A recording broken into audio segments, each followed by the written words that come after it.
Mi nombre es Matilde Hernández Texis, grupo M14C3G15-058.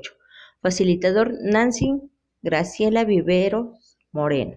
Actividad integradora: la tabla periódica y sus aplicaciones. Fecha 4 de agosto del 2019.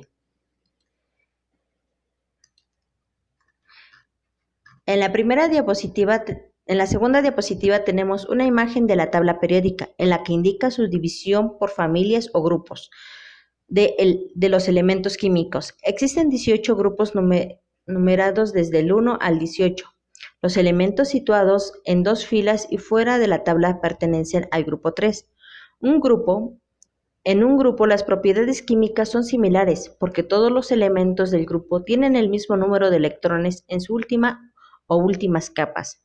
Así nos fijamos como en la configuración electrónica de los elementos del primer grupo, el grupo 1 o alcalinos. Hidrógeno, que es H, y sería 1s1. La configuración electrónica de su última capa es igual, variando únicamente el periodo del elemento. En la diapositiva 3 tenemos la imagen de la tabla periódica en la que indica su división por periodos. En la tabla periódica, los elementos están ordenados de forma que aquellos con propiedades químicas semejantes se encuentran situados cerca de uno o de otro. Los elementos se distribuyen en filas horizontales, llamadas periodos. Por los periodos no son todos iguales, sino el número de elementos que contienen va cambiando, aumentando al bajar de la tabla periódica. El primer periodo tiene solo 2 elementos, el segundo y el tercer periodo tienen 8 elementos. El cuarto y el quinto periodo tienen 18, el sexto periodo tiene 32 elementos y el séptimo no tiene los 32 elementos porque están incompletos. Estos dos últimos periodos tienen 14 elementos separados para no alargar demasiado la tabla y facilitar su trabajo con ella.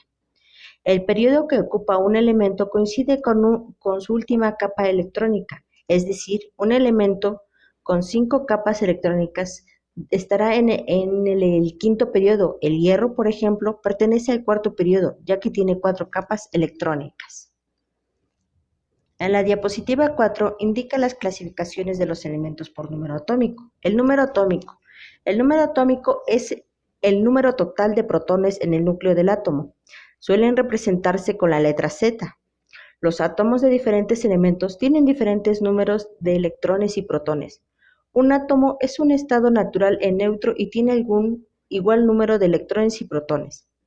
El número másico o masa atómica representa el número de los protones y neutrones que se encuentran dentro del núcleo del átomo. Sin embargo, se simboliza con la letra A. Así, la suma de los protones y los neutrones representa en el núcleo de un átomo. Nos da como resultado el número másico. En la diapositiva 5, tenemos la tabla periódica en la que describe sus símbolos químicos. Los símbolos químicos son abreviados o signos que se utilizan para identificar los elementos y compuestos químicos. Algunos de uso frecuente y símbolos son carbón, oxígeno, nitrógeno, hidrógeno, cloro, azufre, magnesio, aluminio, cobre, argón, oro, hierro, plata, platino, fueron propuestos en 1814 por Berzelius, un reemplazo de los símbolos alquímicos y los utilizados por Dalton en 1808 para explicar su teoría atómica. La mayoría de los símbolos químicos se derivan de la letra griega del nombre de elemento principal del latín, pero a veces en inglés, alemán, francés o ruso.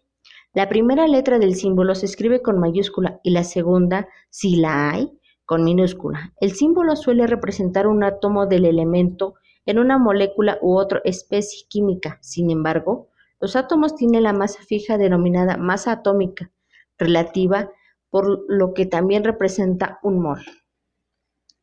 En la diapositiva 6 tenemos una imagen de elemento ubicado como masa atómica. La masa atómica es la masa de un átomo, más frecuente expresada en una unidad de masa atómica unificada. La masa atómica puede ser conocida como masa total de protones y neutrones.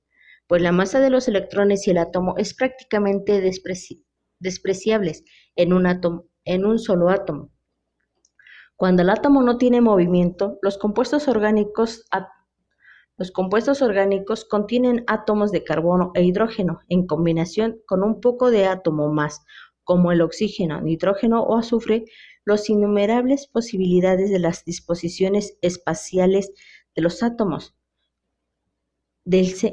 con la causa del gran número y la gran variedad de compuestos orgánicos. En la diapositiva 7 tenemos una pregunta. ¿Por qué es importante la clasificación de compuestos orgánicos e inorgánicos? Los compuestos orgánicos más simples son formados por el carbón e hidrógeno, a los cuales llamamos hidrocarburos. Por ejemplo, el hidrocarburo más sencillo es el metano, CH4, componente principal del gas natural.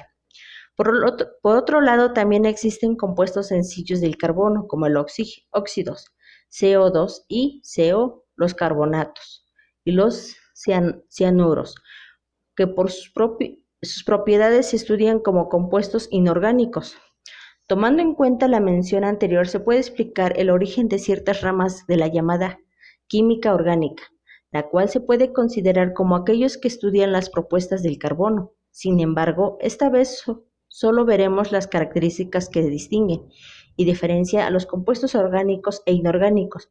Para esto, a continuación se presenta la tabla, los primeros mostrando sus características de cada uno, de la segunda mostrando sus diferentes. En la diapositiva 8, menciona 3 ejemplos de compuestos orgánicos. Como número 1 tengo el metano, CH3OH, conocido como alcohol de madera o metílico, el alcohol más simple que existe. Número 2, propanona, C3H6O, la acetona de uso solvente común, inflamable y transparente de color característico.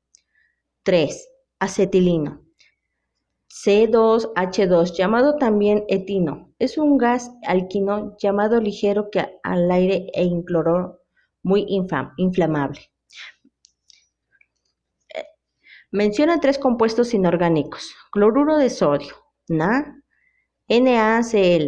la sal común de nuestra dieta. Bicarbonato de sodio, NaHCO3, presente en los extintores de incendios o muchos productos dietéticos y de medicinas, poseen un pH muy alcalí. El sulfato de magnesio, MgSO4, sal de Epsom o sal inglesa, al añadirse al agua, tiene múltiples usos médicos, sobre todo musculares o como sales de baño. En la diapositiva 8 tenemos otra pregunta. ¿Para qué nos sirve comprender las estructuras de la tabla periódica? Es muy importante conocer esta forma, la tabla periódica, ya que gracias a eso podemos saber qué tipos de sustancias podemos formar al combinar las sustancias, la cual nos ayuda a hacer diferentes tipos de experimentos, tales como en la sangre. Puede detectar el ADN, en las plantas las células vegetales y cómo están compuestas. Bueno, no podía faltar más sobre las moléculas de cada elemento, la cual podemos realizar operaciones para definir cómo están integradas cada sustancia de cada uno de ellos, ya que son muy variables dependiendo de su componente y su masa. Esa es toda mi exposición, espero que esté muy bien. Muy buenas tardes.